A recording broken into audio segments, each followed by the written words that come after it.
Hey everyone, and welcome to Fast Talk, your source for the science of cycling performance. I'm your host, Chris Case.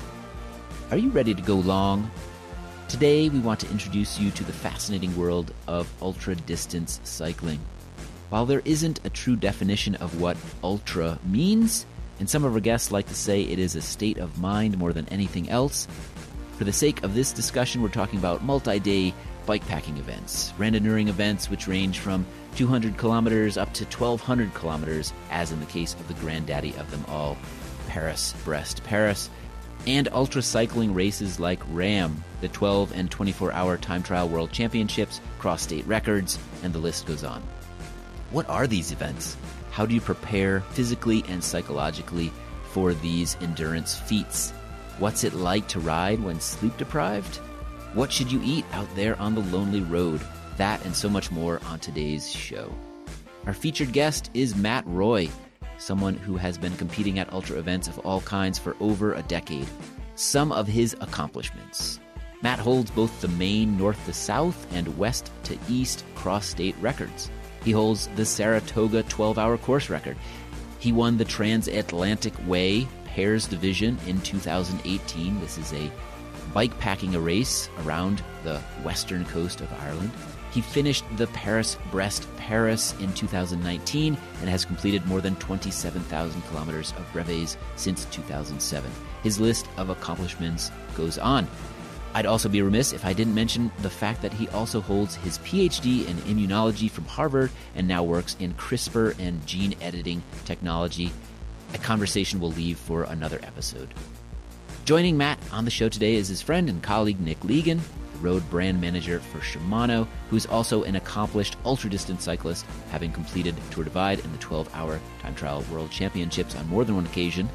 He's also a tech and gear guru, having formerly served as a tech editor of Velo News magazine, and he's also been a professional mechanic for World Tour teams.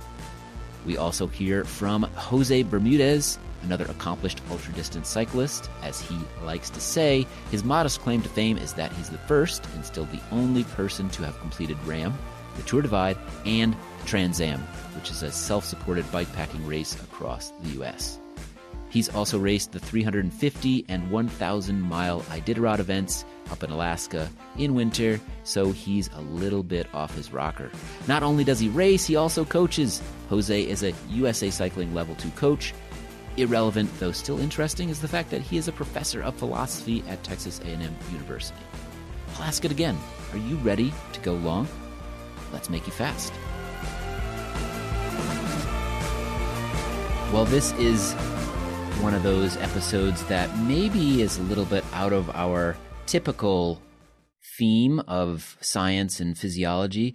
It's more of an introduction to a new world that we don't touch upon here too much. Bikepacking, ultra-cycling, randonneuring, and we've got a great guest today. His name's Matt Roy. He's got a lot of experience in all of these different disciplines.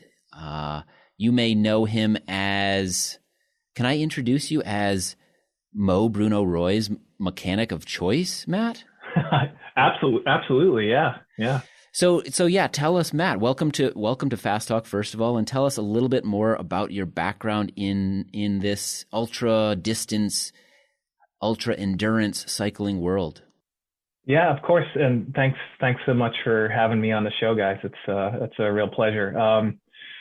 So I was sort of an accidental entrant to the ultra cycling world, and I would say a mediocre Cat 3 / collegiate racer for a number of years. I'd worked as a pro mechanic for the Saturn cycling team and had acquired lots of nice equipment and appreciation for the chess game that is cycling, and started racing myself. And during my grad school days, I crashed in a crit and broke my hip, broke the ball off my femur, and it was a fairly complicated fracture, and it required repair with something called a dynamic hip screw. And the prognosis they gave me wasn't super rosy. They said likely no bikes, period, cane for the rest of your life, probable hip replacement within 3 to 5 years, expect avascular necrosis. And that wasn't really going to fly with me. And pretty early on, I was sitting at home. I had a walker. I was on a walker for 5 weeks, and then crutches for non-weight bearing for another 3.5 months. And not one to really feel sorry for myself. I was sitting at home, and I saw some interview about a RAM event, and I had heard about RAM and was, curious about that kind of insanity that it would take to race your bike from Oceanside to back to, I think it's Delaware, across the country.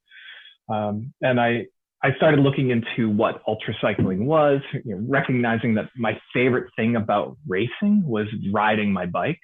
And the races that I always did the best in were the ones that were the longest, and started to make this connection.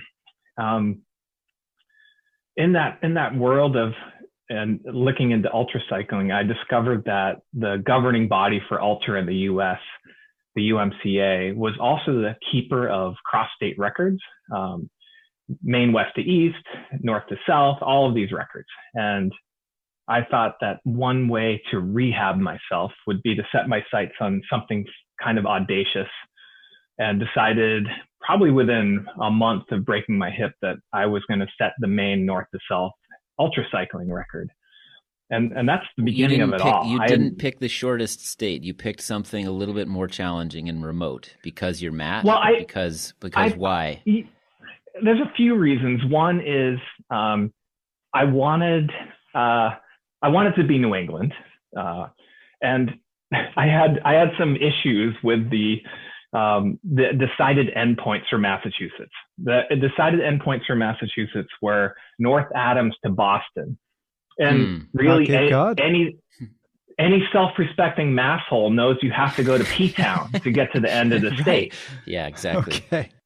And that adds another 135 miles. So, I looked at all of the states where records had been established, and none of the endpoints I felt were either challenging or satisfactory. So then I looked at Maine, largest state in New England, and I looked on the northernmost part of the map and the southernmost part of the map, and I drew a straight line and said, I can establish the record for Maine north to south, and no one will be able to question the northness or the southernness of the endpoints.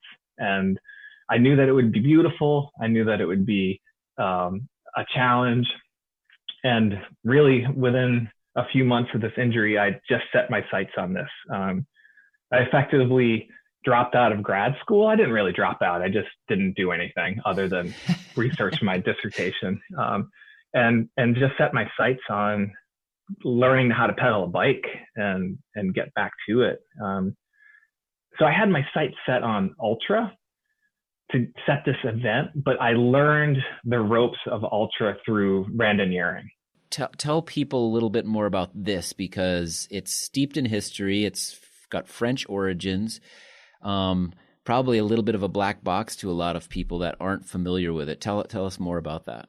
I think you've summed it up quite nicely, actually. It is steeped in a long French tradition. In fact, it started with this concept called audac, which is, I think, audacious.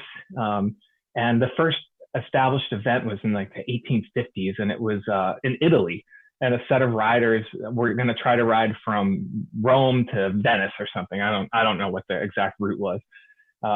And that was the first established audac. And that kind of merged into this idea of long distance events. And it has a long history, but in the US, we call them breves. And they're a series of non-competitive distance events. I loosely call them accelerated touring. I think it's a great way that you can see a lot of land and have someone designate a route for you. And these events are nicely organized in that they build upon each other. You start with a 200K, then you move to a 300, then a 400, then a 600, and they build up to a grand brevet, which is a 1,200 kilometer event. And there's some rules in how this is done. There are control points that you have to stop at, usually every 100K or so. You have a control card that you get signed at these checkpoints. You're only allowed to receive service at these checkpoints. So if you had a support vehicle, they could only meet you at these checkpoints. You're certainly permitted to stop at a store anywhere along the route, but the emphasis is on self-sufficiency. And this sport has long roots in France and really ties back to the kind of the Tour de France equivalent of this, which is Paris-Brest-Paris. And many of you have probably heard about Paris-Brest-Paris, but this is the longest running cycling event in the world. It was first run in 1891, and it was actually done as a 750-mile race. And that was done all the way through the 1950s. But around the 30s, they started having these amateur events where this concept of brevet started coming in and became more of the exclusive home to PBP is this brevet, where you have a time limit. You can, the clock starts as soon as you begin, and you have a time limit to achieve the prescribed route, collecting the control checkpoints along the way, and finishing within the time limit. To jump in here, you say that all of this is non-competitive. So at PBP nowadays, no one actually wins. It's all about getting your name in this big old book that I've heard about. Yes, that's definitely true. But you can't swing a leg over a bike and not be somewhat competitive. Right. You know, at least right. That's yeah. At least a portion of this. And I actually think this is kind of the beauty of brevets, and it's something I really enjoy about it, is there's this sort of equanimity to it where we each are covering the course and we choose how we cover the course. I like to try to set course records every time I do them, but no one cares. They list the results alphabetically. And there are sort of some lesser known awards based on speed and time. Our listeners are pretty competitive people. So if they want to dabble in this world, they might be more drawn to something that feels like a race. Yeah. The two examples I'll give are the Charlie Miller Society and the R60. So the Charlie Miller Society, Charlie Miller was the first American to ever race PBP. And he completed it on a single speed, 750 miles in 1900-something, in 55 hours and 40 minutes. And any American, and the first to do so was in like 1979, I could be off on that date, the first American to do so since Charlie Miller and finishes under his time is a member of the Charlie Miller Society. So while you have a 90-hour time limit, there is a select group of Americans who have made it to PBP who achieve a Charlie Miller time. And we should mention that PBP only runs every 4 years, correct? Nowadays. Correct. Yep, every 4 years. So in 2019, I went. I didn't necessarily have the most ideal preparation. I broke my hand 5 weeks before and was off the bike for 2 weeks, but at least I was well rested. My goal was to get Charlie Miller, and it worked out great. I did 54:40 or something like that. Yeah, we smoked it. There's a group of us who just ride hard. We're riding 22 miles an hour, 23 miles an hour most of the time as a group. Taking pulls, really efficient at the checkpoints. You have to be fast off the bike. That's really the key to all of these events, is being fast off the bike. There are remarkably strong people that come out to these events who will dilly-dally at the checkpoints, and then you see 10 minutes slip away. So for example, I did the first 440K in 27 hours, and I was off the bike for 50 minutes. And that's where that time comes. You are efficient at the checkpoints. So that other the other award I mentioned is something called the R60. And I mentioned that there are these incremental brevets, 200, 300, 400, 600. Each of these have a time limit. The R60 is a small group of people who have achieved the completion of it within 60% of the time limit. So for example, you would do a 600K in under 24 hours. And it's a very small group. There's probably 12 people on it and 13 people who know about it. But that's that's kind of the spirit of the sport. Is the names are listed alphabetically. The person who finished in 89 hours and 90 minutes did the same exact course that I did in 54 hours, and I love that. It has this. I think it's harder to be on a bike for 90 hours than to do it for 54. So kudos. So if somebody hears this podcast and then says, man, that really does sound like a cool gateway to ultra distance stuff. It's well organized. It's got some history. Sounds really cool. I want to get into it. How do they find events like this? It is the perfect way to get into long distance. You will very good chance finding extremely experienced people in these events, people who've done, 5 PBPs and somehow are still smashing it. And they're incremental. And that incremental, I cannot emphasize the importance of that enough, that if you can do 200K, you can do 300. If you finish a 300, you can do 4. And they just really build on each other from an endurance standpoint, physiologically and mentally. But for the U.S., anyway, RUSA, R-U-S-A, randoneersusa.org, is the place to go. And you can find where your local randoneering group is. And there are routes that are available for you to do. And they're called permanents. You can do them anytime, or you can find a series that you can join. It's been a bit of a challenge during COVID times. So we've had sort of virtual brevet series. Yeah, go to RUSA, find a local series, go to the 200. And when you see that the start is at 4 a.m. for the 300 or for the 400, and you don't want to go, then you're not cut out for ultra.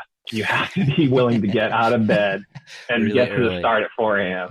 Before we move on, I mean, you brought up the whole history. The one thing that I think is worth mentioning is we think of this now as this unique discipline that's a little separate from typical bike racing. If you went back 100 years in time and talked about randoneering, they would just go, well, that's just bike racing. That's much more of what it was back then. So I'm going to butcher some of my history here, but for example, the first Tour de France was, I think, 4 stages, and each stage was 400 or 500 miles. They were massive. Yeah. Yes, for sure. So it was basically just 4 randoneering events in a row. Yeah. And there was sort of this historic split, like in the 50s. These events, they would be done en masse. So you would all ride in a big group. And that's the Audax style, where you would agree upon an average speed and the whole group would achieve that average speed. And brevets have kind of split off to achieve those same distances, but it's you choose your minimum or maximum speed based on the time limit, and it's more individual. But yes, certainly, I think that is the history of it.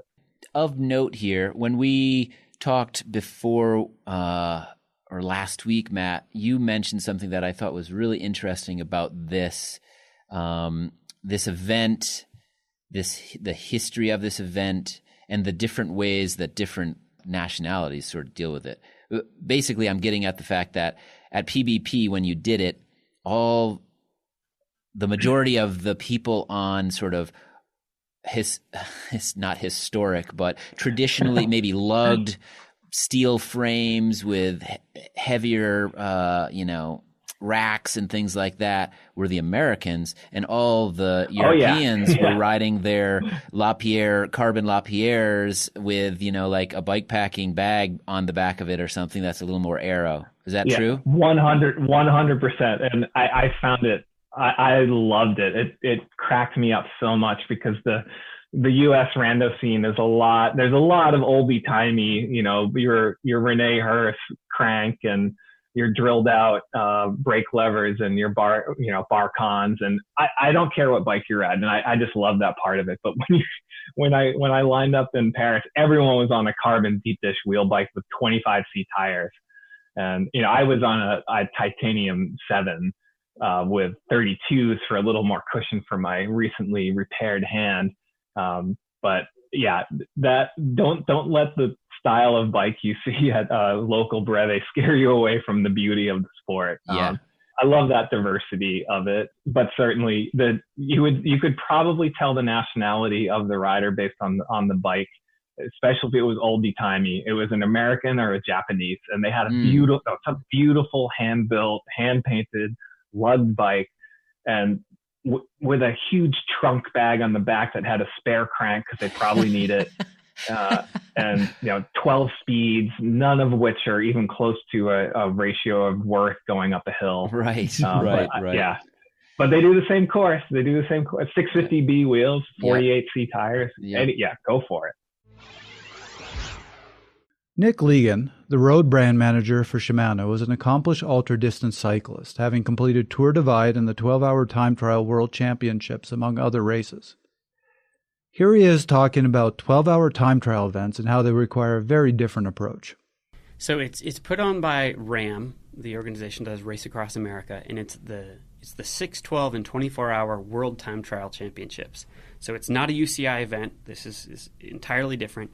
The 24-hour serves as a qualifier for RAM. So if you hit a certain benchmark, or certain distance, I should say, in those 24 hours, you're qualified for RAM. I don't have a lot of interest in RAM. I have a lot of respect for RAM.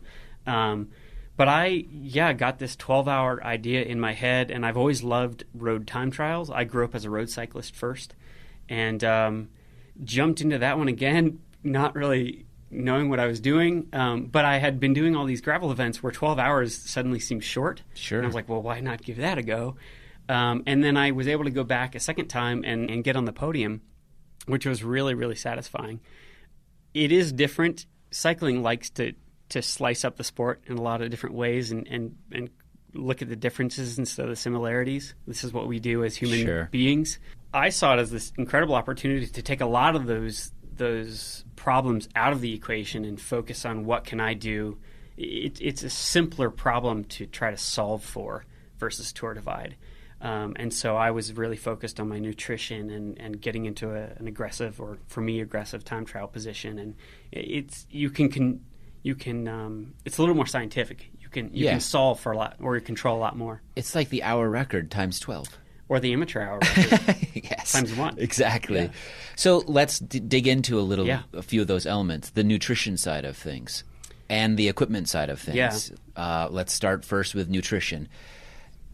What did that involve? What does that look like on a 12-hour attempt for you? Well, for me, the first time I did it, the worst laps I had are when I had solid foods, actually. And again, this is just for me. I'm not advocating anyone go liquid diet. I've always had good success with gels and things like that. So the second time round, I don't think I had a piece of solid food from the time I started until I finished. Wow. So it was all high-calorie drinks, gels, things like that. And I was able to push, and I never had a hunger flat. I never had the bonk, whatever you want to call it. What was the time distance difference between those two attempts for you? I think it was 258 miles the second time, and I think I was in the 230s the first time. Okay. So that's it's an appreciable difference. Mm-hmm. And part of that was my position and maybe the equipment I was using, but a lot of that was also I didn't have those couple laps where I felt pretty lousy. I felt much better.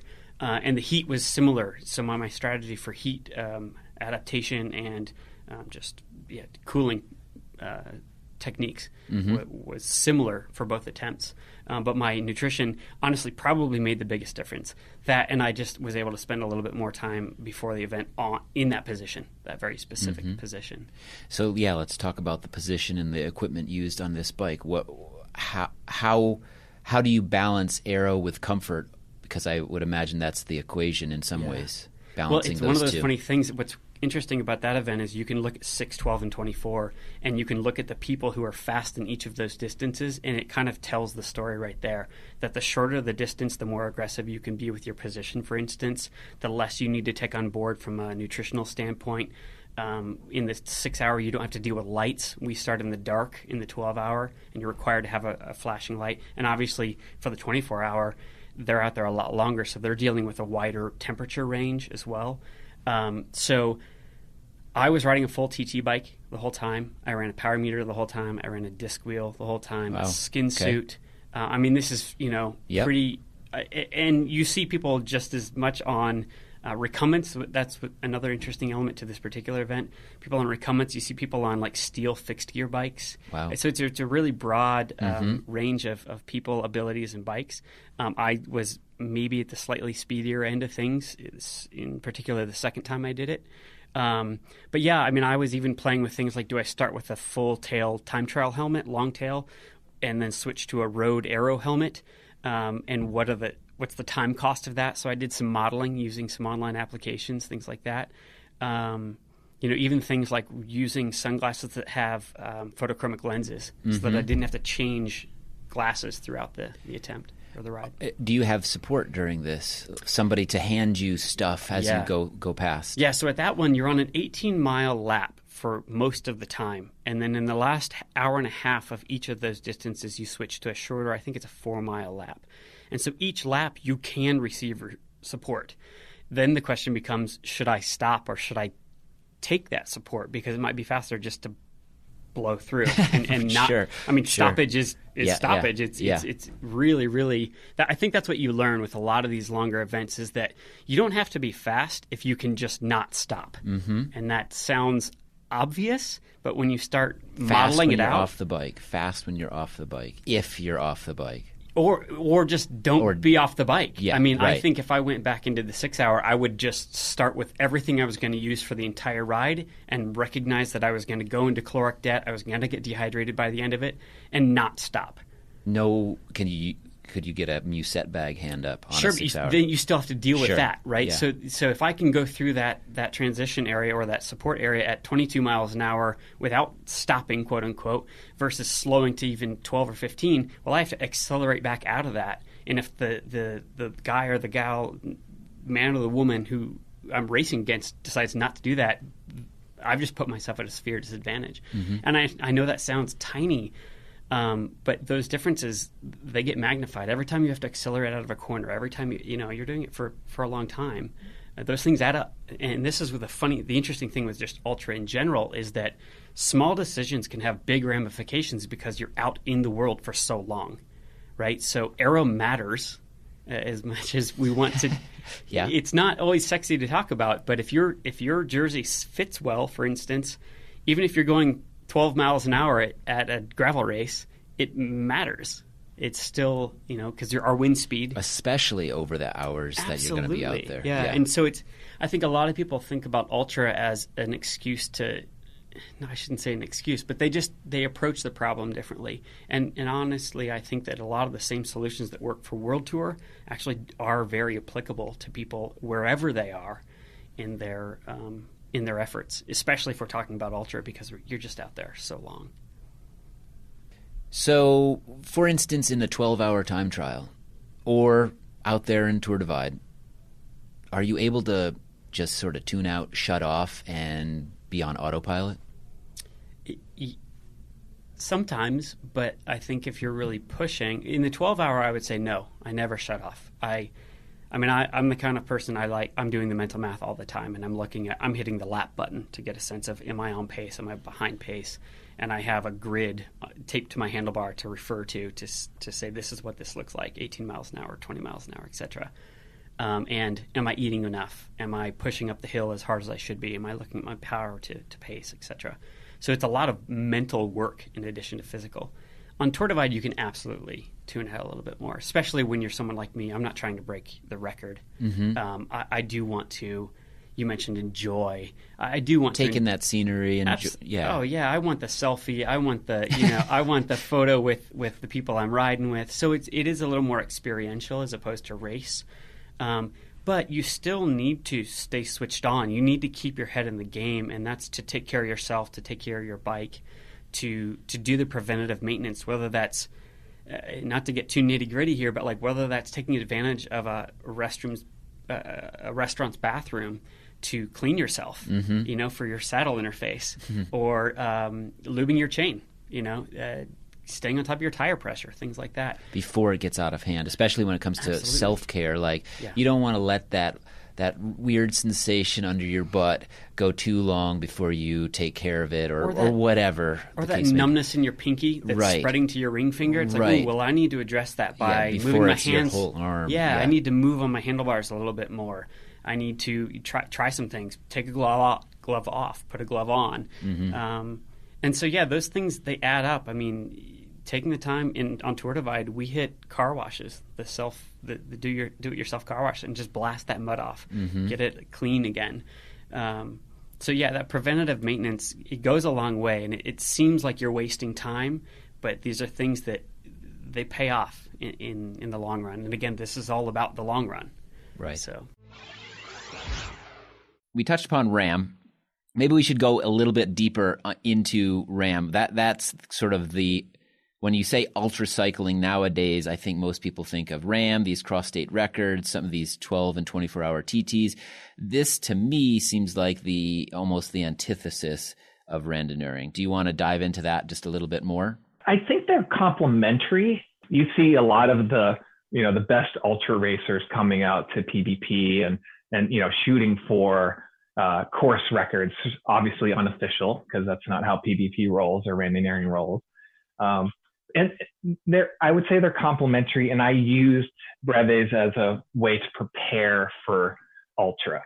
But ultra generally is competitive distance cycling, and RAM I would say is the best example of that. And I think you listed them quite nicely. For the U.S. anyway, the UMCA, Ultramarathon Cycling Association, manages some of these 12 and 24-hour races, essentially non-drafting 10 and 12 and 24-hour time trials and cross-state records, and Race Across the West, Race Across Oregon. And these are a much different discipline in terms of logistic and preparation. So you have a full support staff, and it's required. For RAM, you have to have a follow car with you at all times. You have to have an RV with the rest of your support staff. You can change bikes, you can change helmets, you can come up with any version of it that you want, with the goal of just being as fast as you can. For me, the beauty in that sport are like the 12 and 24-hour races. That's sort of my 12 hours, sort of my sweet spot. And I've really enjoyed doing 12-hour races. And the cross-state records are just a lonely death. It's just you and your support car trying to get from one end of the state to another as fast as you can, and hoping the weather conditions stay with you. On the terminology here, just so we're clear on things, what makes a race ultra? Does it have to be a certain distance? Does it have to be a certain number across a number of days? Is a 200-mile bike race ultra, or is it sort of just a loose terminology? I would not be the end all be all on this definition. I like to think of it as a state of mind. But 200-ish miles seems about reasonable. I'd say if you're spending 12 hours on a bike, that's a fairly ultra lengthy day, ultra event. So then, some of the most popular gravel races that have started up would fall into this category. Exactly. And even though what used to be called Dirty Kanza, a 200-mile gravel race, I actually think the ultra version of that is the DKXL. I think the 350-mile race, that to me feels a little more ultra. And part of that is because there are a lot fewer people who are willing to subject themselves to that, which means a lot less drafting, a lot less tactic in terms of preservation and sitting on wheels. That feels a little more ultra to me, but like I said, I think it's a bit of a state of mind, and you get to decide what's ultra. That being said, let's talk about sort of the third big discipline here that we haven't touched upon, bike packing. And I know that, this takes on multi-day events. This could be off-road. It can be on-road. Tell us a little bit more about bike packing. This is my favorite discipline. I think it's the most beautiful of the disciplines, in that it tends to be in these more remote places. And I'm sure some of the listeners have heard of some of the well-established bike packing races, the Tour Divide, the Trans Am, the across the U.S. race. And these tend to be fully self-supported. And you load your bike up, and you sleep when you're tired, and you ride when you're not. And the first person to the finish line wins. And generally you follow an established route. Though there are some races where you get to choose the route, you just have to meet certain checkpoint requirements. So there's a navigation component to it. There's a lot of these are mixed terrain, a lot of off-road. And I've only been able to do one bike packing event, and I think it was phenomenal. I did the Transatlantic Way in Ireland in 2018. And the experience of that was the synthesis of all of these events that I did. There are people who were going to ride for 48 hours straight and shoot for the wind and sleep in a culvert with a space blanket. And meanwhile, Brad Smith, who was my partner in the team's event, we stayed at an inn every night and took showers, and we still managed to win the team event. So you get to decide how you engage in that discipline. There was a couple on their honeymoon who did it. They took 14 days. The winner took 4.5. So there's that self-sufficiency component, how you decide to pack your bike, what you decide to pack. It's the most beautiful discipline of the three that we've talked about. And to be clear on these events that are so long that they take multiple days, no matter who you are, the clock starts and stops when you finish. It's not paused when you're sleeping. Is that correct? No. Yeah, the clock is continuous. So for many of these races, you are required to have a spot tracker, spot satellite tracker. And these trackers, they start tracking you the moment the whistle blows, and they'll track you as you're riding. They'll track you when you're sleeping, and they'll track you when you cross the finish line. And there's this small cult of fanatics called dot watchers, yes, who will follow your spot track, and sometimes they'll come meet you out on the road and bring you a slice of pizza, which is kind of a miracle in the process. Yeah, for anybody who wants to see this in action, they could check out the GB Duro film that was produced about Lachlan Morton. There were a lot of dot watchers that followed him. He was crushing it. They came out in the middle of the night. They played music for him. They rode with him. Some people rode with him for a while, went back home, caught up with him again, probably in their car because he was moving so fast, and so on and so forth. So it is a phenomenon within the bikepacking world. Yeah, the strategies are really interesting in this event too, and you can consider how you manage sleep. And the importance of that is that there are these guys who will not sleep, but the person who's sleeping 3 or 4 hours a night ends up only being about 10, 15 miles behind them at any given point. You just need sleep to function. And that's something, as I've developed as a endurance athlete over the years, that I'm faster when I get a good 2 to 3 hours of sleep in me than if I just try to suffer through it. Maybe you guys are following Ted King right now on his race through Arkansas. And that poor dude has got puffy eye in a big way, and he just needs to get a little schlopping in and put his head down for 20 minutes, man. Just go to sleep, 20 minutes. Nick Legan is a tech and gear guru. He's the former tech editor of Velo News magazine, as well as a professional mechanic for World Tour teams.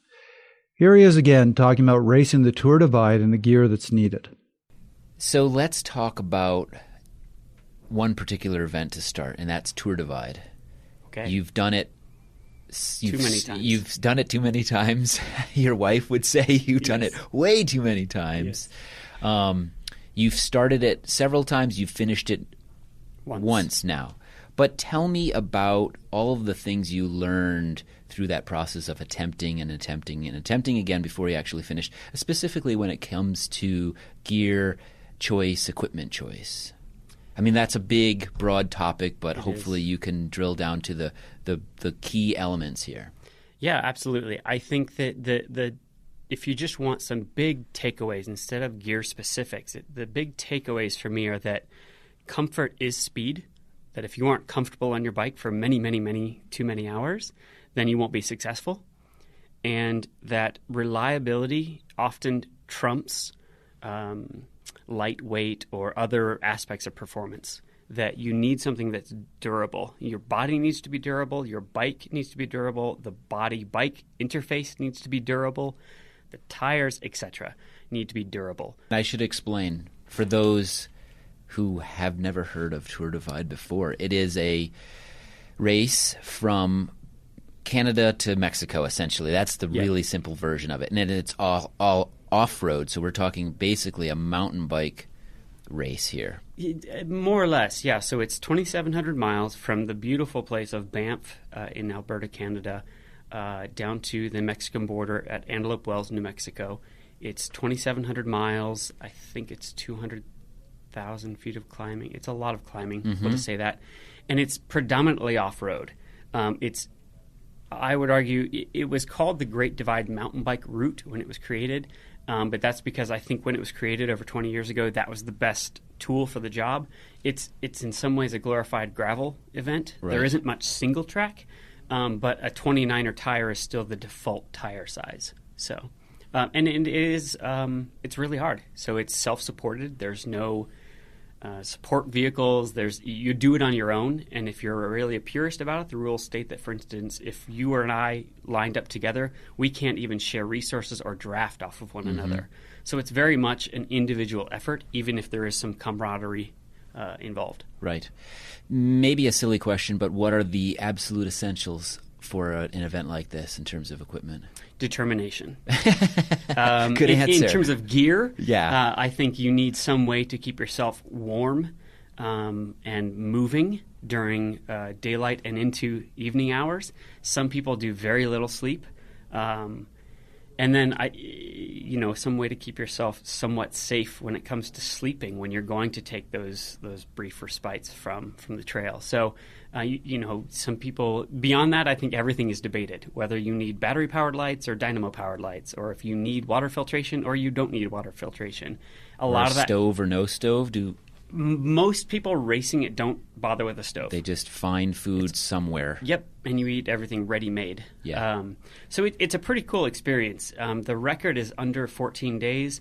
My completion was just under 25 days, and I was not at the back of the pack. So it's a broad spectrum of ability and results, but it creates a whole lot of questions that you need to answer. In the lead up to, in the preparation of, but then also just on a day-to-day, hour-to-hour, almost minute-to-minute sometimes. Should I stop and put on that jacket if it's looking like rain, or on and on? It's this continual problem-solving kind of undertaking.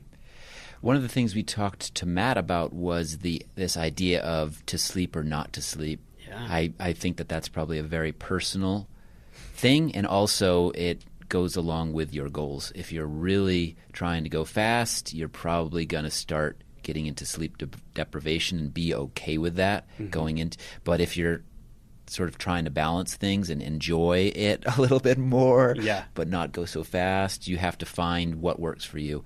Maybe talk about that process a little bit and how you figured out if you could get away with some naps during the day, and then you needed it, 6 hours at night or whatever it was, whatever the case was. Well, shout out to Matt first. We go way back, and I'm excited to hear what he has to say on the matter when I listen to this podcast later. But you're absolutely right that sleep is a very personal thing. Some people who are really pushing at the front are doing some incredible things that I don't think anyone in the right mind would suggest anyone else do.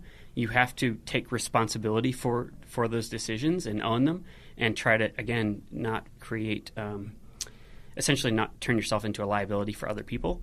I found that napping could be really, really helpful if I was just absolutely on the struggle bus, that I could just lay down and have 10 minutes, 15 minutes, and it was, in some cases, amazing, the result of that. But yeah, some people are, and it also depends on the length of the event. Tour Divide is long enough that I know that I need sleep. I can't go, even if I had a great result and I went sub 20 days, I know that I need sleep during some of those days on a pretty regular basis. If your event is, let's say, 30 to 40 to 50 hours, I think you can start playing that game a little bit more. So when I've done some gravel events that were 30 plus hours, I didn't sleep at all. And it depends on the event and your comfort level, because things get weird when you don't give the mind sleep.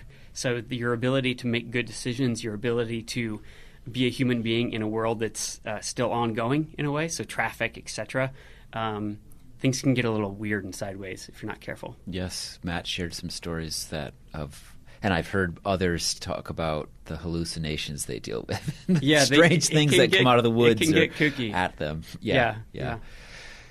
So this is not meant to pick on you in any way, but you attempted this Tour Divide several times before you actually completed it. I wonder if that was physical or equipment or both or neither that took you out of the race the first few times. Well, quickly I'll say that it was never equipment that took me out. Okay. I always was really lucky and fortunate to work with some companies that and still do, that provide really incredible equipment and gear.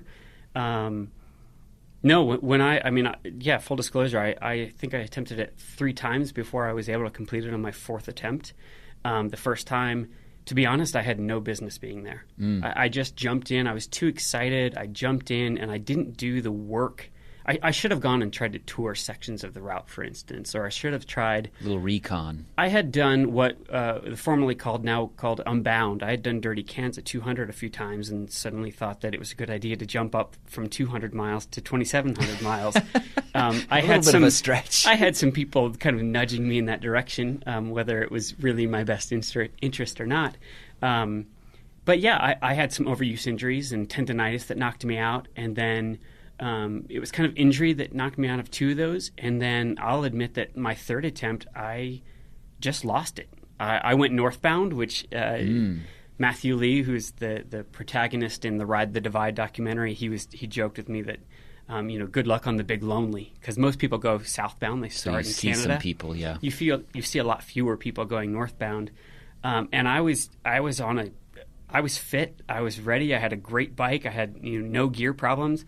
And I spent 6.5 days essentially alone and just kind of lost it. And I got to the town of Salida, and I was like, why on earth would I ever leave this amazing place with all these beautiful conversational people? And right. I just was like, I have no desire to be back out there, So it was just this mental thing where I lost the plot a little bit, And I'm not saying I hallucinated. It was nothing like that. Yeah. It was just a motivation thing where I wasn't where I wanted to be at all.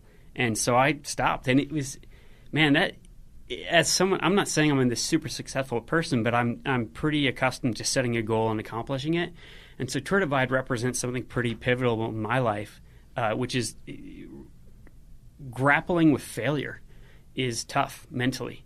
I knew that I was fit enough to complete it, and I know that my 25-day finish is not the fastest I can do. So I know I can go back and, in a good year, go faster. But that's powerful. There are a lot of lessons in there. Yeah, so you brought up something I really wanted to discuss, which is the whole sleep side of these type of events. I actually did a little research beforehand to see if there even was any research on these ultra type events. Found several studies specifically on RAM. And to give you an example, one of the ones I downloaded, the title is Challenges in Maintaining Emotion Regulation in a Sleep and Energy Deprived State Induced by the 4,800 Kilometer Ultra Endurance Bicycle Race. That's a great title. That is a perfect Beautiful title. Yes. Yeah. And if you dive into it, they basically say, they lose all emotional control. They go through every single emotion. Sleep deprivation is a major issue. I know that at RAM, there used to be this thing about not getting off your bike. This was an 8 to 10 day event, and they would not get off their bike. Now there's a requirement. Basically, what the study says is that they would benefit from taking longer breaks and getting a little more sleep because there are issues with efficiency. There's issues with the latency because of what the event's doing to them. So if they just get off the bike and try to get an hour of sleep, it's not all that beneficial. Yeah, I've tried similar things of just plowing through, and I tried to do 1,000K straight through, and I found myself on the coast of Oregon, weaving in the middle of the road at 3 a.m. and I found myself into a coastal park, flipped over a picnic table, and laid down on wet ground, and finally got some sleep. That was a happy ending. It could have ended much worse. Yeah, the stories of some of the hallucinations that these guys have. So one of the most famous RAM guys is this guy Yuri Robic, who unfortunately passed. And Yuri had these dreams of freedom fighters chasing after him with Kalashnikovs, or however you say it. And his crew just let him believe that so that he would keep riding. Oh yeah, you're definitely being chased by 5 horsemen right now. Keep rolling, buddy. Don't stop. I spoke to a guy who did ram. I love this story. He was somewhere around Pennsylvania, so he was getting towards the other end of the whole event, and said he was on this fairly straight, flat highway, and he said this rabbit started hopping alongside him. And he said for about 20 minutes, he had this really good conversation with the rabbit where the rabbit was talking with him. He was talking with the rabbit. And he said, but that's not the strange part. He said, the strange part was it wasn't until 2 weeks after the event that I finally realized I had hallucinated that. It's like for weeks, I was like, of course it's normal to have a rabbit hop alongside you and talk with the rabbit. There's the guy who founded D2R2, the famous dirt road event in Western Mass.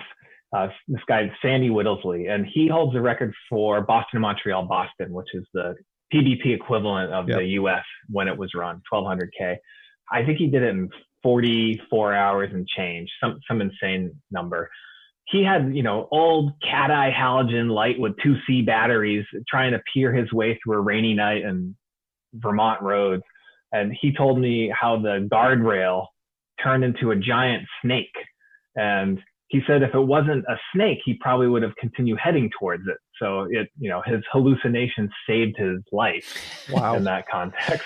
This makes me want to ask you, Matt, tell us some strategies so that you don't allow yourself to get to this point, because this really does sound dangerous, potentially life-threatening. What have you learned over the years to stave off the urge to keep going? I would say there's a few approaches, and so I'll just give you an idea on the mental strategy, and then maybe something about the sleep strategy. The mental strategy, I've always thought about breaking things up incrementally. So I've given you these examples of 100K, 200K, 400, 300 example. So 100K with stops, a lot of hills, takes 4 hours. Anybody can ride 4 hours. You get to the next control, you hit a reset button. That reset button is mental. You get full bottles, you get some fresh snacks, maybe a baguette, and you're starting a brand new ride. And the only thing you need to do for the next 4 hours is get from that checkpoint to the next checkpoint. And each time you get to a checkpoint, it is a full reset. And if you can trick your brain into believing that, then that's half the battle. Trevor, you mentioned the sort of emotional highs and lows and this whole spectrum. And that's part of the beauty of ultra cycling and how you respond to those. It's not possible to ride 12 hours without having some emotional component. There's going to be a moment where it's terrible. And it's how you address that moment to get to the other side of it that I think really brings the beauty to that sport.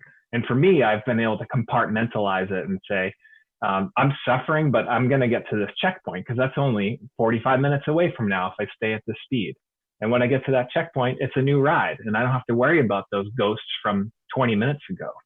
So that little compartmentalization is the key for me. And I even break it up even smaller. If I'm on a long, miserable, steep climb, then the next telephone pole is my goal, and the one after that. And I might just be basic enough that those simple little things are enough distraction that I don't think about the clock, or I don't think about the fact that I've been up since 2 a.m. or anything like that. So I compartmentalize. That's probably the first big thing. That's called chunking in the psychological realm, and that is a strategy for that anybody could use really with any length of event, whether it's just a climb and it's really hurting and it's only an hour in length. You can still break it up into small chunks like that. Same with the hour record on the track. You want to break that up into maybe it's 8-minute segments or 10-minute segments and think of those as discrete pieces. And once you finish that, you reset and take on the next challenge. Yeah, and there are other little logistic things you can do. You can physically break your route up on your navigation device. For Transatlantic Way, I set what were optimistic goals for days, and I had each day broken up into 2 Garmin files. And I would look at distance remaining, and, you know, it was always fairly palatable. Oh, I can ride 118 miles. I can do that. You know, you get to that end of that file and you start a new one, and it's just less daunting. Don't beat yourself up with the number, just make it palatable. And you can cheat yourself. You can, you know, cheat your psyche by making it into these palatable chunks. There's all these little strategies. One thing I used to do for nutrition, which we could get into, is I would set a countdown timer on a watch. And every time it would go off, I set it for like 50 minutes, 50. And every 50 minutes it would go off and I would eat. And it's just, oh, there's my dinner bell. And it was just something I didn't have to think about. Just another little incremental component. Imagine, you could speak more to this, but imagine another thing. I mean, when we talk, or when I'm coaching an athlete and we're talking about a 2-hour race, we want to do everything possible to make sure they don't bonk. If you bonk in that race, you're done. When you're doing an event that's 12 hours or longer, bonking is pretty much an inevitability, probably a few times in some of these longer events. It's actually learning how to push through it. Yeah, absolutely. And again, that's me emphasizing the utility of these brevets building on each other. That's a perfect opportunity to make those mistakes. Is you learn through your own errors in these, and you can build up your skill set by making these mistakes. So I think my physiology is changing as I've done this for this is 13 years now, I guess. 13 years of long distance stuff. That I feel like I need to, maybe it's because I'm getting older too, but I'm eating a lot less than I used to. And I can ride into the front end of a bonk and know that I can rescue it. Now, when you think about the kind of output I'm doing versus the kind of output someone's doing for 2 hours, it's scaled down quite a bit. You know, we're averaging, I think PBP was, I think I averaged like 230 watts for, 44 hours of riding or something like that. I'm 145 pounds or so. So it's not like Herculean by any means. It's just a slow burn all day long. And you can feed that slow burn probably a little differently than you would do a 2-hour race athlete.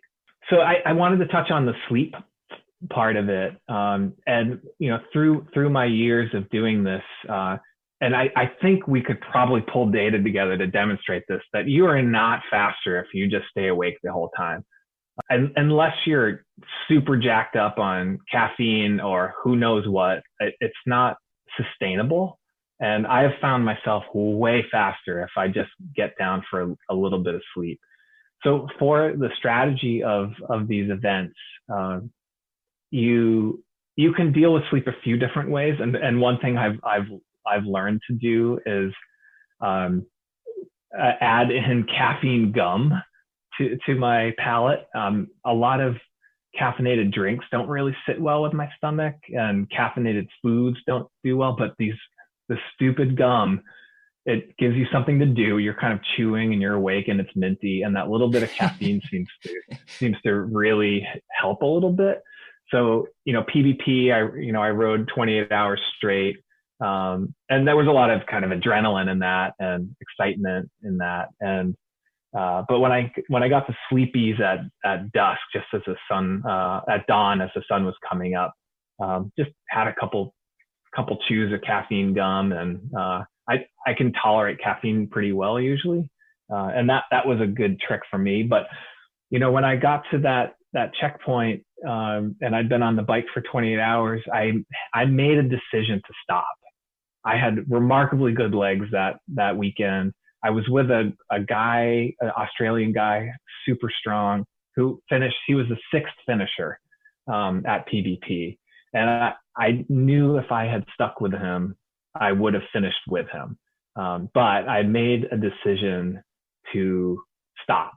And I don't regret that decision at all, because I got in the back of our rented minivan with my wife, and we fell asleep for 4 hours, and I got back on my bike, and I never got sleepy the rest of the event. Turned out the last 400K, found a great group of guys to ride with, finished within my goal time, all with the issues I had leading up to it with the my hand injury and some back stuff that I'd been dealing with. You just don't question it. Just lay down and go to sleep. And that's something I've adjusted to and adopted through my years of doing this. I would assume that over the years too, and it's probably a personal choice, but you've identified the right length of nap for you. Some people might do well with 15 minutes. Some people might need an hour. There's probably a point where it's be given the length of the event and all of that, maybe too much. You don't want to fall asleep for too long a period of time, or else it'll be somewhat detrimental. Is that all true? I usually go into these events with a goal, and I'm sure you guys have these things too. You have your public goal. I want to finish X, Y, and it's usually a little modest. And then you have this slightly obnoxious goal that you kind of keep to yourself. That's how I go into these events. I always have the obnoxious goal in my head, and will just adjust my pace and my sleep and my stops to meet that goal. So if I lay down and I know that I've been averaging the right speed, I've achieved this distance, and I'll just say, okay, you get 2 hours, then I'll sleep 2 hours. If I get to that point and I'm a little behind, they'll say, okay, you get an hour. So I haven't done the experimentation in the way that I could answer that accurately, other than I say I set a goal and I achieve it, and I'll break my rest and my rides up into the framework so that I can achieve it. Okay, so now a listener out there says to himself, man, this sounds really great. I got to do one of these things, but I just ride 2 hours, on Saturdays. Maybe I'll get a really long ride of 6 hours every other weekend. Let's talk about the training of how to prepare for these ultra distance events. Is it something that you can do with a minimal amount of time? Is it something only for veterans that have been riding a long time and they have a lot of miles to work from in their legs? What would you say to that? I think there's probably a spectrum, and it's probably pretty personal, and there's probably some physiological aspects to this. But you look at an analogy for randoneering is watching a big city marathon. Watch the Boston Marathon, and there's a number of runners who are finishing in 2 hours and 4 minutes, and there's a number of runners who are running the same exact distance in 8.5 hours after they've pulled the banners down and the crowds are gone. You couldn't tell that person at the end that they're not cut out for a long distance, right? Because they achieved it. So I think that you build physiologically each weekend, and you build that mental fortitude each time you do that. And 10% is a good way to start. If you can do 100 miles, you can do 110, and then you can maybe say, I'm going to tack another 20 onto it, and build that up. And each time you add that physiological component to it, you add a mental component to it. And then at some point, it doesn't even matter. You're just like, all right, I just rode 180 miles today. I can do 240, no biggie. And once you've achieved that, the distance is meaningless. So you can just keep rolling. I got to add in here that you have a PhD in immunology. You work in gene editing. You've been through a PhD program, which I got to assume is a bit of a time-consuming endeavor, all while taking on all this ultra-distance stuff. So how did you find the time to do it? Does it entail 20 hours of training a week, or can you prepare appropriately with 10? You can, and you plan out a season, and these breves are these 200, 300, 400, 600. Those increments are a month apart sometimes, and it's how you use the time in between to prepare for them. So one big realization for me was doing some interval work to make sure I had top end. The more top end you have access to, the easier those hills are. You can follow, there's usually a lot of knuckleheads at the start of these things who think they can do it at 25 miles an hour. And you can let them if you can sit on their wheels, and then you've wasted zero energy. You need a little bit of top end. And then when they blow up, you're fresh as a daisy. So I definitely have done more interval work than you would think you would need for being steady. These are the goal. The goal of these is steady. You get to a hill, you maintain the same effort you did on the flats. In fact, you're probably going easier than you think you need to on these hills. But it's essentially, you guys all know the analogy of this like book of matches, right? And essentially when you do a breve, you've lit the entire thing on fire and you're just trying to let it burn as slowly as possible. You're not like, there's no top end burns on these things. But the more top end you have, you can get a little closer to that red line the whole time without really having a negative impact on you. So I definitely do pedaling dynamic work. I definitely do low RPM intervals. I definitely do high RPM intervals. I do sweet spot intervals. And those all very much contribute to my overall speed on these events. They make it accessible. And you know, when you're in these events, you know that you have that in your quiver. When someone goes up the road, you know you can get to it without having a negative impact. So these events build on each other. Having put in the effort for the short, intense, some of the interval training, they complement it. So I think the addition of those two things really help you get there. Let's hear from Jose Bermudez, the only rider to complete RAM, the Tour Divide, and the Trans Am, about what it takes to train for one of these events. I train with power. My athletes train with power. We look at roughly the same metrics. You know, I'm interested in raising people's threshold at power threshold. I'm looking at their cumulative training load, their acute training load. You know, I want the ramp rates to go up. So all those metrics are kind of the same. But the work that we do with them in ultracycling training is very different. How so? Give me some specifics there. Yeah. Well, so let me go say a little bit more about what's the same. So the major difference between ultracycling events, you know, apart from maybe some excitement at the beginning, is that on balance, you're operating at a much lower level percentage of your functional threshold power. But of course, if you can make improvements in your functional threshold power, then that you know, operating at 60% of it or whatever is going to get you going faster and more efficiently. Right. The major difference between training and racing with power and training and racing in regular road races or mountain bike races is that I think it's unwise to race with a power meter. Or let me put that a slightly different way. I think it's unwise to race to a power meter. I've seen a lot of people DNF because they've tried to keep to, you know, pre-assigned power numbers that they've either assigned themselves or a coach who maybe is thinking about the races as a slightly different thing is assigned to them. And what happens is that people blow up either physically or psychologically. And by psychological blow up, I mean just give up because they can't meet their, you know, meet the numbers that they've assigned to themselves or that have been assigned to them. Mm-hmm. And part of what I try and train people to do is to use the power meter in training so that they have a better understanding of their physiological capabilities and their physiological capacities and limitations and how hard they can push themselves.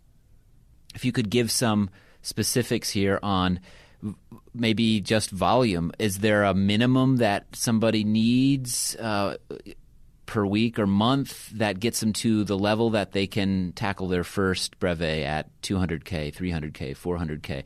Do you think in those terms, or is it or not? I think in terms of what you want to do. So if you came to me and said, I want to do the Tour Divide next summer, and you said, you know, I've got no experience, but, you know, I'm a, you know, category 3 road racer and you know, an expert mountain biker, or we used to call an expert mountain biker, I would probably sit down and try and work out whether you've realistically got the capacity to get, you know, to be competitive in that race if you want to be competitive. But suppose that you were, then I would work backwards from the start of the Tour Divide, which is in June, and think about, you know, you're going to want 3 weeks or so to taper. 3 or 4 weeks to taper before that. So somewhere in the sort of 6 week before the start of the race, you'd want to do your last kind of big thing. So maybe a 3-day bikepacking race, or a 3-day, race pace kind of bike tour if you're disciplined enough to do that solely on your own. And then working back from that in standard kind of training cycles, 3 weeks on, 1 week off, I'd want to build up to that, making that 3-day event kind of work for you, and working on all the things that you would work on as a road racer, as a cross country mountain biker, but just making sure that there's an increase in long rides. Not that all your rides are long. It used to be the case that people train for things like Race Across America just by riding their bike for hundreds of miles every week. Smart people don't do that anymore. It's not efficient. It's not a good use of time, and it doesn't actually make you any faster.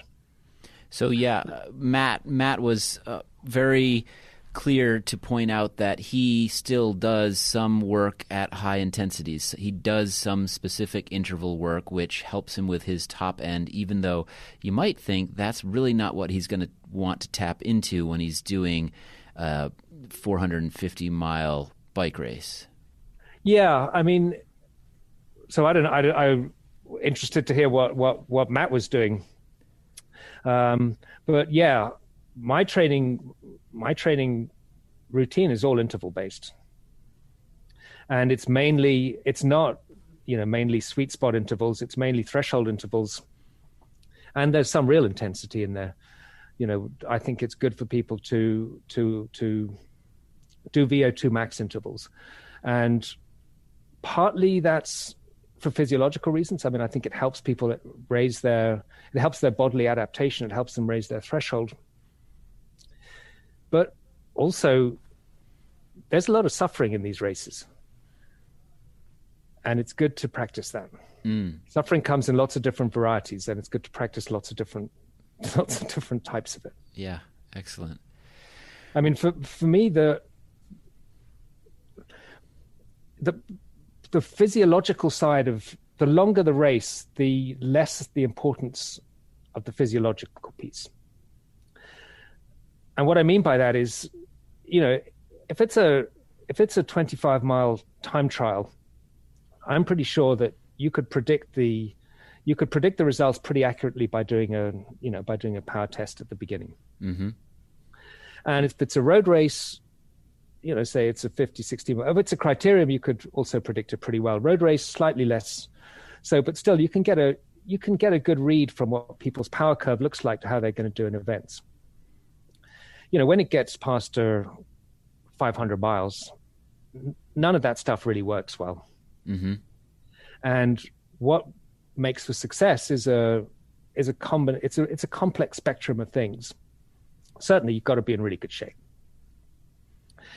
but you've also got to have a mental strength that not many people have, of being able to maintain a kind of intensity of activity for literally weeks at a time, and being able to deal with all the physiological stuff that's kind of inevitable, like saddle sores and bronchitis, and people get all that sort of stuff. I've had all that sort of stuff. Mm-hmm. Yep. And you need to be efficient on your bike. There's no point in hammering for 6 hours at 20 miles an hour and then taking an hour off your bike. You're much better off taking the 10 minutes off your bike and taking a more controlled pace. And then you've got to be really good at working out when to dial back and when to go hard, and how you can catch up on someone who's 200 miles ahead of you. How you can close those sorts of gaps. It's easier to think about how to close a gap when you can see that person when they turn a corner in front of you. It's harder to think about relative pacing and strategy and how to do it when it's a 200-mile gap. If you could construct the perfect ultra-distance cyclist in a lab, what would that specimen look like, both physically and mentally? Well, the first thing is they'd probably be about 10 pounds overweight. because I think it's really important to have a good cushion when you go into one of these long events. If you're going to go hard. Mm-hmm. So some might not look like they wouldn't look like the model of your road, classic road cyclist, or even your sort of classic cross-country mountain bike. Pretty high VO2 max would be a pretty high lactate threshold would be good. A power curve that is, stronger at the steady state threshold portion of it. That's where I'd like to see people excel. Typically, people who are better at this have a little bit older and used to dealing with long projects and setbacks. So someone who knows how to suffer. So I think a pretty good predictor is 24-hour mountain bike racing. That's kind of hard. For some people, it's probably next to impossible, but in the grand context of what we're talking about, I think it's good training. Yeah. There's not that many of them left. There's not that many of them left. Fortunately, there was at least until last year, one not very far from where you used to live in Austin and near where I live in College Station. But there are a few. And what I like about them is that it's high intensity, but it's long enough so that you really have to think about pacing and nutrition. And you just have to think about that kind of complicated piece of how you close a big gap. Mm-hmm. Mm-hmm. So I found another study, again on RAM. I don't know why they keep picking on RAM, but this is most of the ones that I found, that looked at the training style of riders. So they found, this wasn't an individual, they found a team. So there's a 4-person team where they trade off. So each one does about 1,200 kilometers, and looked at how they trained. And this particular team got second, so seems like they were pretty strong. Their training style was pyramidal. And most of the studies actually talking about should they have been more polarized versus pyramidal. But basically, so if you use the 3-zone model, they were about 63% of their time was in zone 1, 28% of their time was in zone 2, so a fair amount of sweet spot work, and about 9% was in zone 3, so they were doing interval work. I do agree with this overall. If you take all their training time, they were pyramidal. They were basically like a pretty typical cyclist. Yep. Yeah, for me, I found that the more I've worked on some more of those little top end things for a shorter amount of time, the more fun the events got, because you have that set of tools, and once you get the confidence for the distance, now it's just honing your craft. And for me, I don't need to achieve anything else. I've done great stuff in these disciplines. They're super fun to me, and now that getting a little older and adding these other components to it just makes it fun. Just being able to rip up something even though you shouldn't, and knowing you have that tool on your chest, it just adds more fun to it. Matt, I know that you are a bike commuter as well. You ride to and from work in Boston, or you did before the pandemic. I wonder if you have found any advantages to doing that less and doing longer rides. It's been an interesting experiment, not commuting. And I have to confess that my commutes was where I listened to Fast Talk. So I'm a couple months behind. Uh-oh. Yeah, it was the perfect way to commute, because you guys were always emphasizing the importance of rest. So I would always make sure I was soft pedaling on these commutes. But the anecdotal evidence I have is that in the absence of my commutes, I've gotten stronger because I'm not riding 7 days a week. I'm not doing, even though we all, I think full-time commuters kind of judge their miles that they commute as these junk miles. And that's garbage, man. It's still time on the bike. And not having that, I've been getting almost 7 hours of sleep a night, which is a big step up for me. And I'm not riding 7 days a week. I'm doing more focused things, more actual training. But as soon as we open back up, I'm going to go back to commuting 7 days a week. So I am not getting in a car to go to work. So I'll pay that price. How long is your commute? It's 9 miles each way. It's like 45 minutes.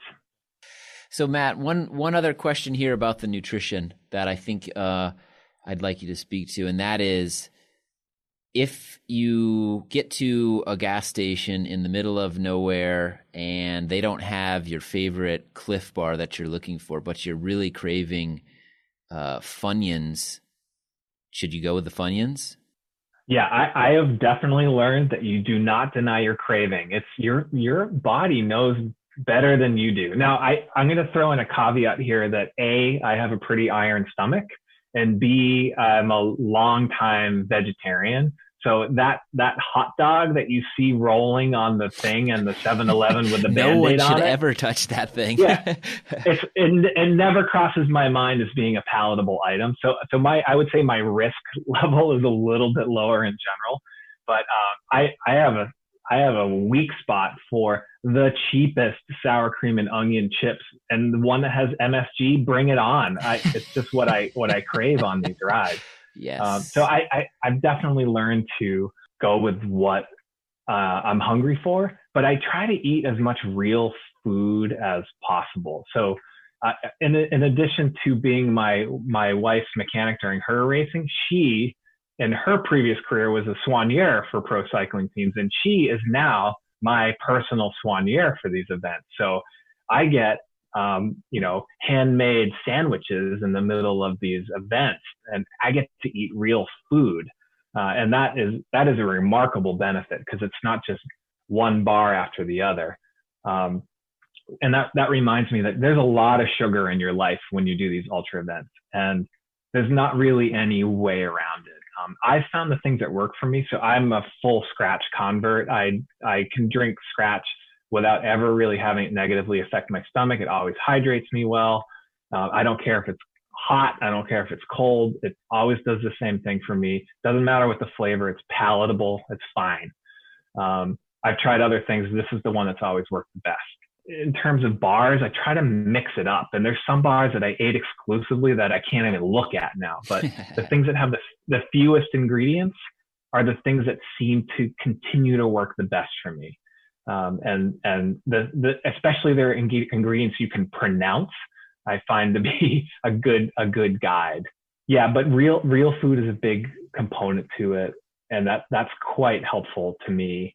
And the other thing is you get palate fatigue, and this is a real thing. Is that at some point, and this circles back to Trevor's comment about bonking, at some point you do not want to chew anything, you don't want to open a wrapper, you don't want to look at any food. You're just tired of eating, and that's going to be a big mental piece. And how you get over that is kind of where craving comes in. So that pickle that's in saran wrap at the store, just eat it. It'll be fine.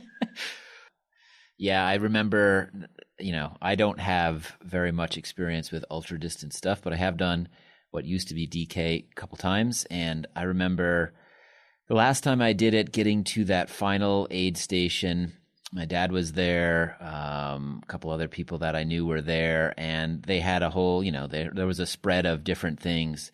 But the bag of chips and the root beer or something, the two things that I knew were going to make me burp for the last 125 miles or whatever it was, or not 125, last 50 miles, that's exactly what I needed at that moment. So I just went with it, and I suffered the consequences. But hey, for 10 minutes or 5 minutes at that aid station, it was heaven. So. That was perfect. Yeah. Another little pro tip is pack a toothbrush.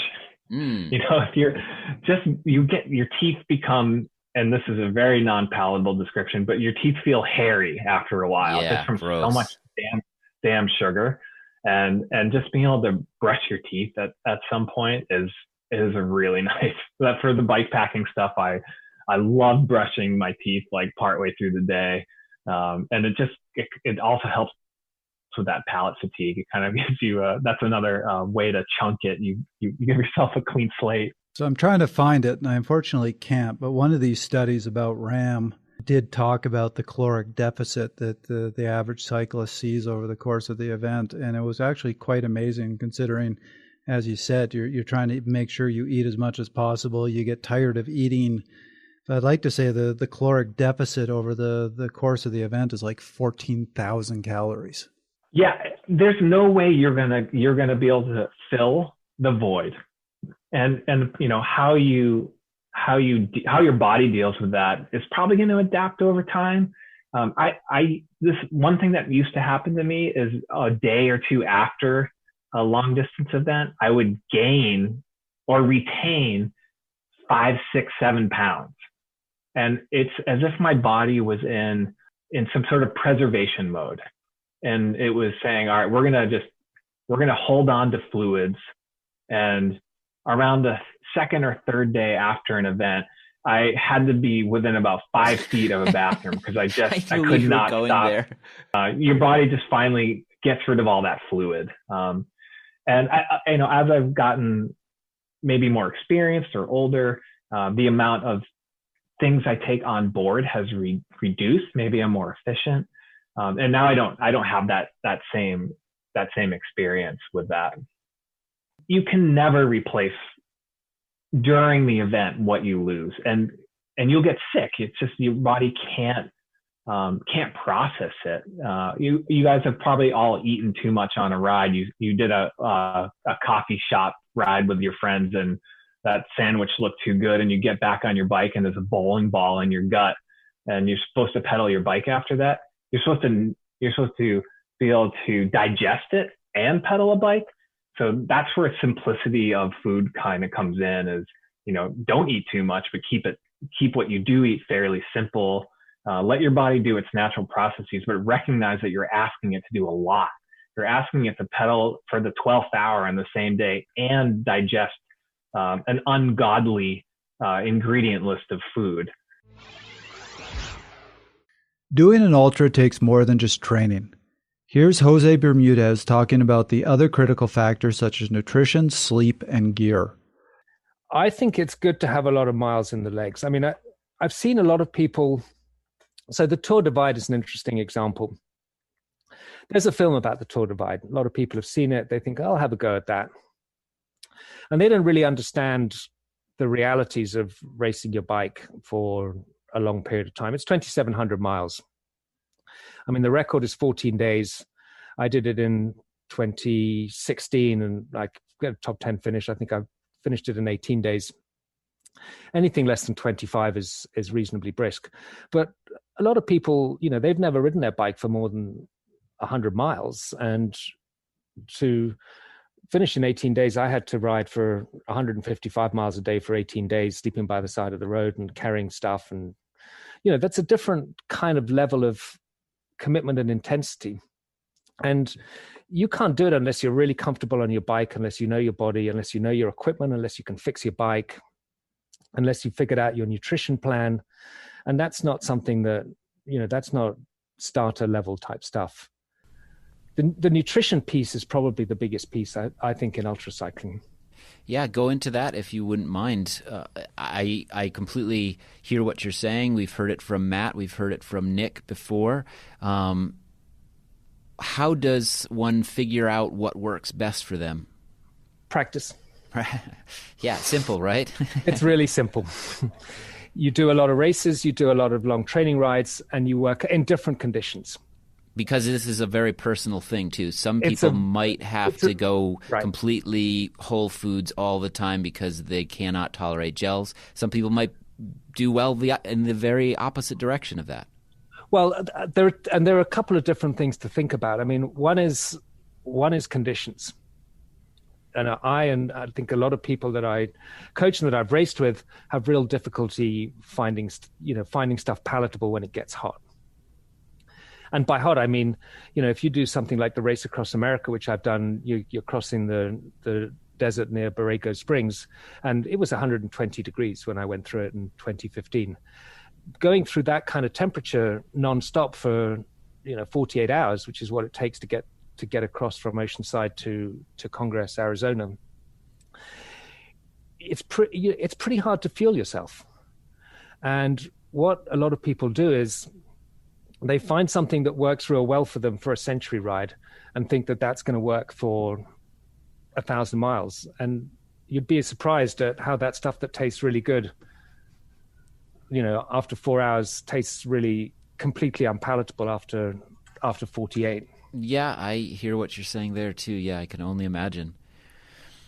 So what I encourage people to do is to, when they go out for, a training ride, maybe not a super long training ride, 10, 12 hours, something like that, to use that opportunity to experiment with different types of stuff and see what works when it's cold, see what works when it's hot. The cold raises another different set of issues. I mean, I've raced in Alaska in winter, and then you have problems with, you think your chocolate bar tastes pretty good, but it's frozen solid. The cheese that tastes really good at room temperature is frozen solid. It's a block in your bag, so you got to defrost things in your armpit. I mean, there's a lot of things to think about here. What tastes best after being defrosted in one's armpit? I prefer the stuff that doesn't have to be defrosted in your armpit.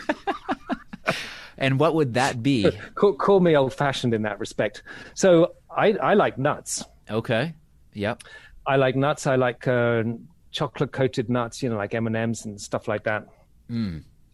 I personally do better with savory things than sweet things. So pretzels, pretzel-like trail mix, all that stuff doesn't freeze. Right. And there are various types of freeze-dried meals, but of course, freeze-dried meal, you've got to boil water, and you've got to carry fuel, and you've got to melt snow and do all that kind of stuff. Again, this is very much an individual thing, and this is part of training is being able intentionally to push your limits, to see what you can, to see what works best for you. But I find that most people do better with slightly longer sleep breaks. And by slightly longer, what do you mean by that? 3 to 4 hours. 3 to 4 hours, okay. So if and that's for something like the Tour Divide. If you want to be, really competitive and really efficient, you should probably be looking to sleep a little bit more than that. Maybe in the 4 to 5 hour range. If you're doing something like Race Across America, you want to be more in the sort of 1 to 2.5 hour range. Because part of one of the variables here is whether you've got other people doing stuff for you. So when you do the Race Across America, you do nothing except ride your bike. Mm-hmm. You've got people there who'll change your bike, who'll lift you off your bike and put you back on your bike. They'll feed you, they'll do everything. That actually makes it much harder because, there's nothing to do except ride your bike. But it also means that you can push the envelope on sleep because you don't have to think so much. Mm-hmm. And you can shut down a whole lot of mental systems, and you're just following a white line on the side of the road. It's pretty intense. But if you're doing something where you've got to plan, you've got to find a route, you've got to resupply, you've got to deal with open roads without a follow vehicle, or you're dealing with trails, or you've got snow and possibility of falling through holes in the ice and stuff like that. The stakes are a little bit higher in some ways, and it's best, I think, to err on the margin of safety with sleep. Excellent. Lack of sleep does bad things to you. Yeah, so I've heard. I'm not one for sleep deprivation, so I haven't experienced the hallucinations that I've only heard about and have been glad I haven't experienced firsthand. Well, one problem is that it affects your judgment. Yeah. And again, if you've got a support crew, you've got people there whose job it is to basically to call it when you're falling asleep on the road. If you're out there on your own, if you do something like the Trans Am, which goes from Astoria in Oregon to Yorktown, Virginia, 4,300 miles, and it's all on roads, and some of them are pretty busy. If you're in a sleep-deprived fog on that, you can die, and people do every year. In fact, I won't train people anymore for that. for that race. I think it's just too dangerous. What other aspects here, Jose, do you think are really key to success or even enjoyment at these ultra distance events? Well, for self-supported events, being handy with your bike is really important. And I don't just mean being able to change a flat. I mean being able to know what stuff to take with you so that you can fix pretty much anything that happens. And that leads to another piece, which I think is also really important, which is being able to pack smart. Because there's a trade-off, of course, between speed and weight. But if you go too light, particularly if you're unsupported a long way from bike shops or from any kind of civilization, you need to be completely self-contained. I mean, you don't want to be out on your own in the winter in Alaska when it's minus 40 degrees and realize that you left a crucial piece of equipment at home. But on the other hand, you can't ride around with a 100-pound bike either. Right. I mean, I know that because I've tried it. Yeah, so you've got to be organized. You've probably got to make lists. You've got to check them twice and 3 times and know how to use everything that you bring. You've got to know how to use everything that you bring, and you've got to know how to make things do more than one job. Right. Be efficient. And you've got to learn, this in practice. Absolutely. Making a list is not enough. Looking on the internet and seeing what I took on my last race or what Mike Hall took before he died and is just not going to help you. That stuff needs to be, it needs to be an extension of your personality. Matt, you've listened to Fast Talk before. You've mentioned that fact. You know how we like to end our shows with some take-home messages. What would you say is the biggest take-home message about all of this that we've spoken about today, the ultra-distance, randonneuring, bike packing, ultra-cycling? What are your key elements here? So I would say the most central part of this is that we enjoy riding our bikes. And I love being outside. And now I get to be outside for days at a time and hours at a time. And how I got there is through incremental building, over the years, making mistakes, learning from those mistakes. But really, I get to be outside pedaling, and that's all you have to do is just pedal your bike and pedal it some more. I just think there's just so many different ways to experience 2 wheels, and I just feel a lot of gratitude that I was able to go from this metal hip to be able to do these kind of things. And I as sappy as it sounds, I really feel like every pedal stroke is a gift. It just wasn't a plan, and now I get to see how many different places and how many different ways I can pedal. So it's cool to be able to share this. I mean, I've gotten to sit in the follow car and change wheels and races. I got to be Cadell's mechanic at in Colorado for BMC. Wow. And got to see all sides of it. And now I get to write my own stories. And if I can excite a few more people to do something similar, I'm happy to do that. Trevor, what do you got? Continuing with that, my message is there's a whole lot of different ways of riding your bike. And there is a way for everybody. And that's one of the things I like about this type of event. You look at this compared to a 45-minute crit, and you are getting about as polar opposite an event as you can get. Reading the statistics about RAM, I mean, even the people who are winning, or even event like PBP, you're riding at your aerobic threshold or below. You're not at that, tongue hanging out race intensity. This is just, it requires very different energy systems. It requires very different type of toughness. That could be really appealing to some people who don't find that shorter, high intensity event particularly appealing. And I think here, what we've really touched on is the challenge is all that balance. It's the balancing energy, balancing sleep, keeping yourself going, the whole mental side of, boy, this is starting to get to me. The emotions are going all over the place, and I've still got a couple more days to ride. So to me, that's quite exciting and sounds quite fun. Chris? Yeah, I mean, I think the adventure of all of this is what I love about hearing these stories.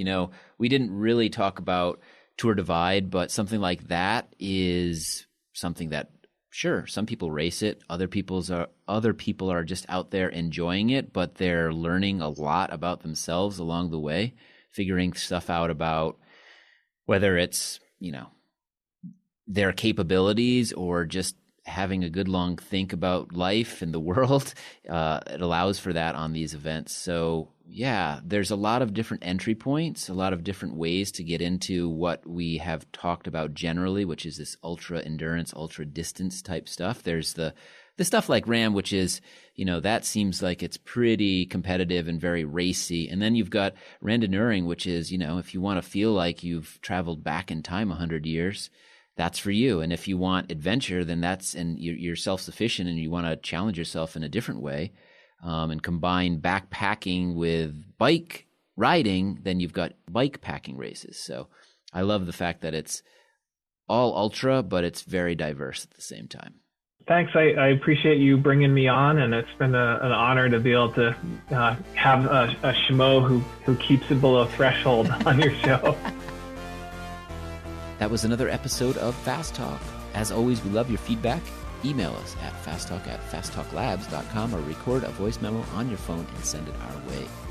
Subscribe to Fast Talk wherever you prefer to find your favorite podcasts. Be sure to leave us a rating and a review. The thoughts and opinions expressed on Fast Talk are those of the individual. For Matt Roy, Nick Legan, Jose Bermudez, and Coach Trevor Connor, I'm Chris Case. Thanks for listening.